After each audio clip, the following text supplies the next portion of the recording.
Advanced partnership accounts भाग 2 में आपका पुनः स्वागत है। हम बीकॉम प्रथम वर्ष जय नारायण व्यास विश्वविद्यालय जोधपुर के ABST ग्रुप के प्रथम पेपर फाइनेंशियल अकाउंटिंग वित्तीय लेखांकन के इस अध्याय का अध्ययन जारी रखे हुए हैं।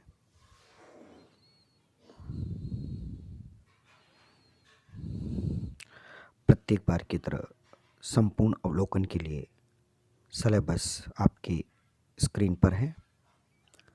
जिस भाग को अभी हम जारी रखे हुए हैं वह लाल कलर से दर्शाया गया है।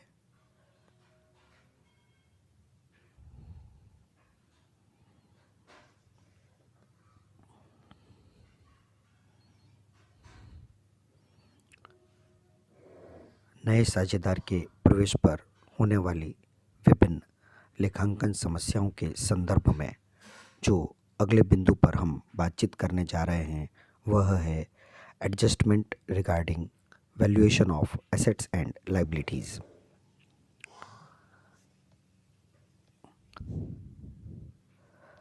The book values of assets as shown in the balance sheet may not reflect their current realizable values. Similarly, the liabilities included in the balance sheet may not exhibit their actual position. Whenever a change takes place in a partnership business in the form of admission or retirement or death of a partner or due to change in profit sharing ratio, revaluation of assets or liabilities become necessary. संपत्तियों एवं दायित्वों के मूल्यांकन में समायोजन। नए साझेदार के प्रवेश पर प्राय फर्म की संपत्तियां एवं दायित्व का पुनर्मूल्यांकन किया जाता है, क्योंकि नया साझेदार फर्म में प्रवेश करने की तिथि से पूर्व की संपत्तियों एवं दायित्वों के मूल्यों में परिवर्तन के कारण हानि के लिए न तो उत्तरदायी होता है और न ही उनसे उत्पन्न लाभों में भागीदार हो सकता है। ऐसी स्थिति में नए साझी के प्रवेश करने की तिथि पर संपत्तियों एवं दायित्वों का पुनर्मूल्यांकन करना तथा उन्हें पुस्तकों में वास्तविक मूल्यों पर दिखाना पुराने तथा नए साझेदारों के हित में होता है। पुनर्मूल्यांकन पर संपत्तियों एवं दायित्वों के पुस्तक मूल्यों में परिवर्तन करने के लिए जिस खाते के माध्यम से समायोजन किया जाता है उसे पुनर्मूल्यांकन खाता कहते हैं।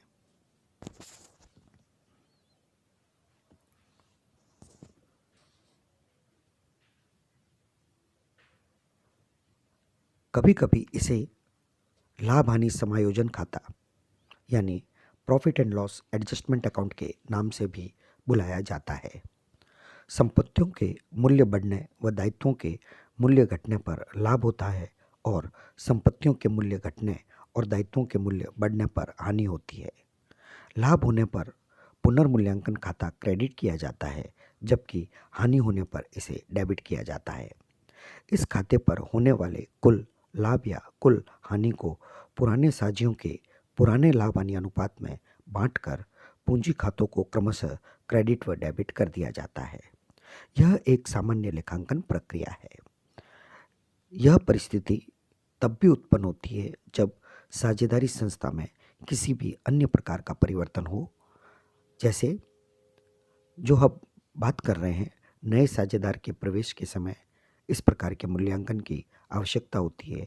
ठीक इसी प्रकार किसी साझेदार के अवकाश ग्रहण करने पर या उसकी मृत्यु हो जाने पर अथवा साझेदारों द्वारा आपस में अपने लाभ हानि अनुपात में परिवर्तन करने पर भी इस प्रकार की स्थिति उत्पन्न हो सकती है और संपत्तियों एवं दायित्वों का पुनर्मूल्यांकन करना अनिवार्य हो सकता है।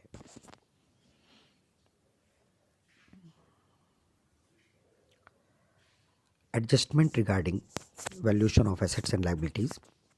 The effect of revaluation are given in two ways. पुनर्मूल्यांकन दो प्रकार से किया जा सकता है। A, by incorporation the changes of the balance sheet values. जब पुनर्मूल्यांकन किया जाए तो उन मूल्यांकन को चिट्ठे में सम्मिलित कर लिया जाए, यानी संपत्तियों एवं दायित्वों के मूल्यों को वास्तव में बदलकर बैलेंस शीट में उन नए मूल्यों को दर्शाया जाए। B, without changing the balance sheet value, यानी पुनर्मूल्यांकन का प्रभाव तो दिया जाए परंतु संपत्तियों एवं दायित्वों के मूल्यों में चिट्ठे में किसी प्रकार का परिवर्तन किए बगैर।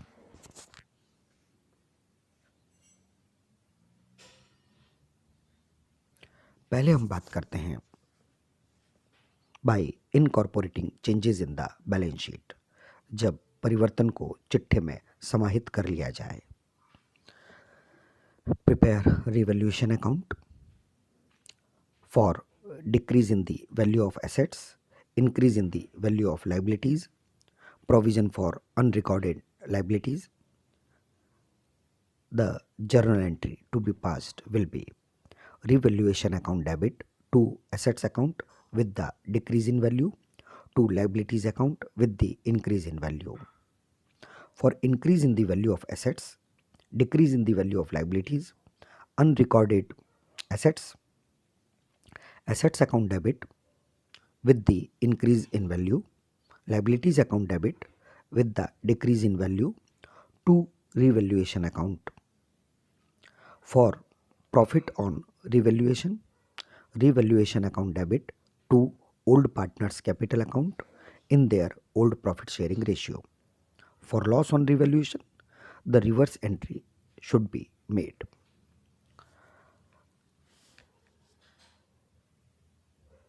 पुनर्मूल्यांकन खाता बनाया जाना। इस संबंध में निम्न प्रकार की प्रविष्टियां की जाएगी। संपत्ति के मूल्य में वृद्धि होने पर particular assets account debit to revaluation account वृद्धि की राशि से। संपत्ति के मूल्य में कमी होने पर revaluation account debit to assets account कमी की राशि से। दायित्व के मूल्य में वृद्धि होने पर revaluation account debit to liability account वृद्धि की राशि से। दायित्व के मूल्य में कमी होने पर liability account debit to revaluation account कमी की राशि से। आयोजन की राशि बढ़ाने पर revaluation account debit to provision account वृद्धि की राशि से। आयोजन की राशि घटाने पर provision account debit to revaluation account कमी की राशि से।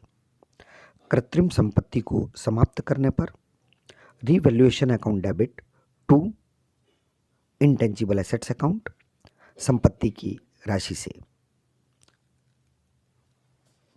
पुनर्मूल्यांकन खाते में लाभ होने पर revaluation account debit to old partners capital account लाभ की राशि पुराने अनुपात में विभाजित करने पर। पुनर्मूल्यांकन खाते में हानि होने पर इस प्रविष्टि की विपरीत प्रविष्टि की जाएगी, अर्थात old partners capital account debit to revaluation account पुराने अनुपात में हानि की राशि को विभाजन करते हुए।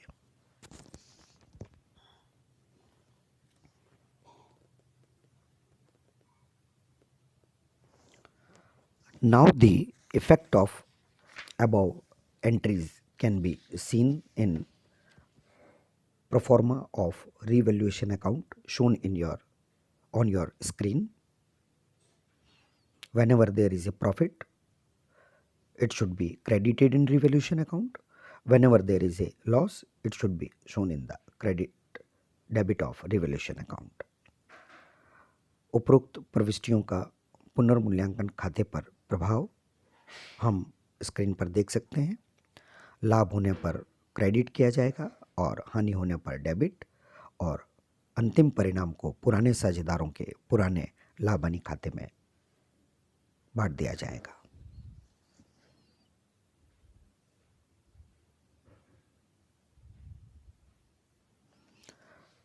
Without changing the balance sheet values, prepare memorandum revaluation account.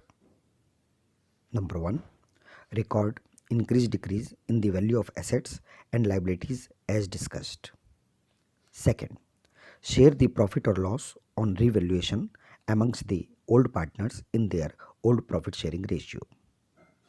Third, reverse the decrease or increase in the values of assets and liabilities. Number 4. After reversal, calculate profit or loss, which will be exactly reverse of the previous profit or loss. Share the profit or loss after reversal amongst all the partners, including the new partner, in their new profit sharing ratio. संपत्तियों एवं दायित्वों के पुस्तक मूल्यों में परिवर्तन किए बिना पुनर्मूल्यांकन किया जाना। कभी कभी साझेदारों के मध्य यह समझौता हो जाता है कि नए साझेदारों के प्रवेश के समय संपत्तियों एवं दायित्वों का पुनर्मूल्यांकन तो किया जाएगा, लेकिन इसके प्रभाव को संपत्तियों एवं दायित्वों के खातों में दर्ज नहीं किया जाएगा। ऐसी स्थिति में पुनर्मूल्यांकन खाते के माध्यम से फर्म की संपत्तियों एवं दायित्वों के मूल्यों में कोई परिवर्तन नहीं किया जाएगा, परंतु पुनर्मूल्यांकन के कारण लाभ या हानि की राशि का समायोजन साझेदारों के पूंजी खातों में अवश्य किया जाएगा। संपत्तियों एवं दायित्वों के पुनर्मूल्यांकन पर लाभ अथवा हानि ज्ञात करने हेतु स्मरणार्थ पुनर्मूल्यांकन खाता, मेमोरेंडम रिवोल्यूशन अकाउंट तथा एक विवरण पत्र स्टेटमेंट बनाया जाएगा। इसके बाद लाभ अथवा हानि की राशि का साझेदारों के पूंजी खातों में समायोजन करने के लिए हम जो प्रविष्टियां करेंगे वो इस प्रकार होंगी।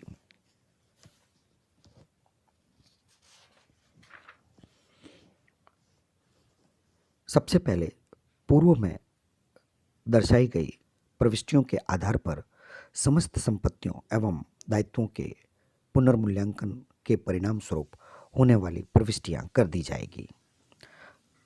उससे ज्ञात होने वाले लाभ को पुराने साझेदारों के पुराने लाभ हानि अनुपात में बांट दिया जाएगा। उसके तुरंत पश्चात संपूर्ण संपत्तियों एवं दायित्वों जिनका पुनर्मूल्यांकन किया गया था उनकी विपरीत प्रविष्टियां कर दी जाएगी, यानी जिन संपत्तियों के मूल्यों को बढ़ा दिया गया था उन्हें वापस घटाने की प्रविष्टि कर दी जाएगी, और जिन दायित्वों को मूल्य बढ़ा या घटा दिया जाएगा उनको पुनः विपरीत करने की प्रविष्टि कर दी जाएगी। यह विपरीत प्रविष्टियां कर देने के पश्चात पुनः लाभ अथवा हानि ज्ञात किया जाएगा। यह विपरीत परिस्थिति होगी ठीक उस परिस्थिति का जहां पूर्व में लाभ अथवा हानि ज्ञात किया गया था। अर्थात यदि पहले लाभ हुआ हो तो अब हानि होगी, और पहले अगर हानि हुई है तो अब लाभ होगा।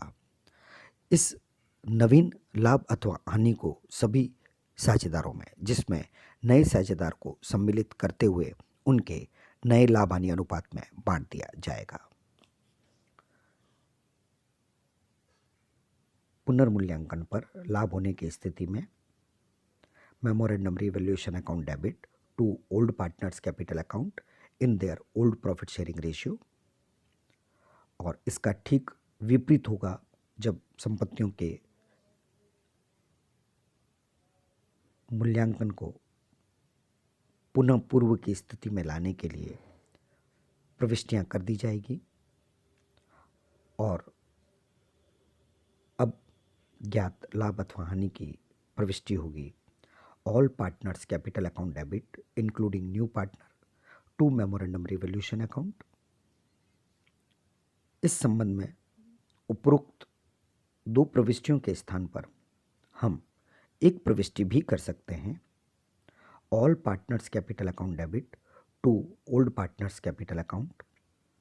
इसमें भी केवल उन साझेदारों के मध्य समायोजन किया जा सकता है जिन साझेदारों को डेबिट नेट किया जाना है अथवा क्रेडिट नेट किया जाना है। पुनर्मूल्यांकन पर हानि होने की स्थिति में इन प्रविष्टियों की विपरीत प्रविष्टियां की जाएगी।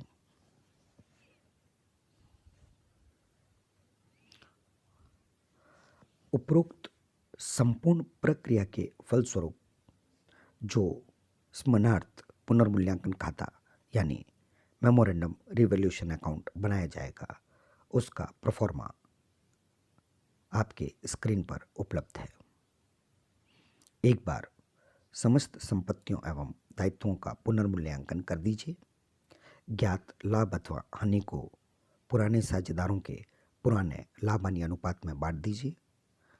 जिन संपत्तियों को बढ़ाया गया उन्हें कम कर दीजिए, जिन संपत्तियों को कम किया गया उन्हें पुनः बढ़ा दीजिए, जिन दायित्वों को बढ़ाया गया उन्हें कम कर दीजिए, जिन दायित्वों को कम किया गया उन्हें बढ़ा दीजिए और जिन दायित्वों को बढ़ाया गया उन्हें कम कर दीजिए। अब जो विपरीत परिणाम प्राप्त होगा उसे सभी साझेदारों के नवीन अनुपात में बांट दीजिए। यह संपूर्ण प्रक्रिया संपत्तियों के और दायित्वों के पुनर्मूल्यांकन के फलस्वरूप साझेदारों के समझौते के अनुरूप अपनाई जाती है। धन्यवाद।